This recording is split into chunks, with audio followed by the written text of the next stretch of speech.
जुर्म या अपराध इसे इंग्लिश में क्राइम या ऑफेंस कहते हैं। मुजरिम या अपराधी इसे इंग्लिश में क्रिमिनल कहते हैं। कानून इसे इंग्लिश में लॉ कहते हैं। कानूनी इसे इंग्लिश में लीगल कहते हैं। गैर कानूनी इसे इंग्लिश में इलीगल कहते हैं। कारावास या कैद इसे इंग्लिश में इम्प्रिजनमेंट कहते हैं। कैद खाना या कारागार इसे इंग्लिश में प्रिजन कहते हैं। कैदी या बंदी इसे इंग्लिश में प्रिजनर कहते हैं। फरार हो जाना इसे इंग्लिश में एब्सकॉन्ड कहते हैं। हथकड़ी इसे इंग्लिश में हैंडकफ कहते हैं। अपहरण इसे इंग्लिश में किडनैपिंग या एब्डक्शन कहते हैं। अपहरणकर्ता इसे इंग्लिश में किडनैपर कहते हैं। फिरौती इसे इंग्लिश में रैंसम कहते हैं। बंधक इसे इंग्लिश में हॉस्टेज कहते हैं। तस्करी इसे इंग्लिश में स्मगलिंग कहते हैं। तस्कर इसे इंग्लिश में स्मगलर कहते हैं। घरेलू हिंसा इसे इंग्लिश में डोमेस्टिक वायलेंस कहते हैं। छेड़छाड़ इसे इंग्लिश में मोलेस्टेशन कहते हैं। पीड़ित इसे इंग्लिश में विक्टिम कहते हैं। घूस देना या रिश्वत देना इसे इंग्लिश में ब्राइब कहते हैं। रिश्वतखोरी इसे इंग्लिश में ब्राइबरी कहते हैं। अपराधी या दोषी इसे इंग्लिश में गिल्टी कहते हैं।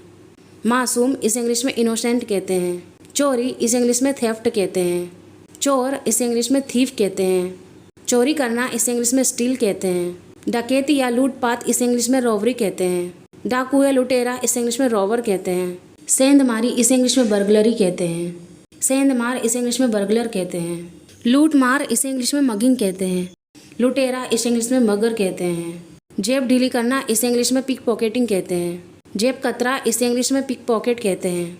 उठाई गिरी इसे इंग्लिश में शॉप लिफ्टिंग कहते हैं। उठाई गिरा इसे इंग्लिश में शॉप लिफ्टर कहते हैं। गिरोह इसे इंग्लिश में गैंग कहते हैं। धोखाधड़ी या धोखा इसे इंग्लिश में फ्रॉड कहते हैं। धोखाधड़ी करने वाला इसे इंग्लिश में फ्रॉडस्टर कहते हैं।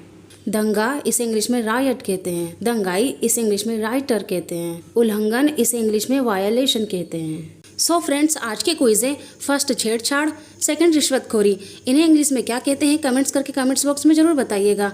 और अगर वीडियो अच्छी लगी हो तो लाइक शेयर सब्सक्राइब जरूर कीजिएगा। Thank you for watching my video.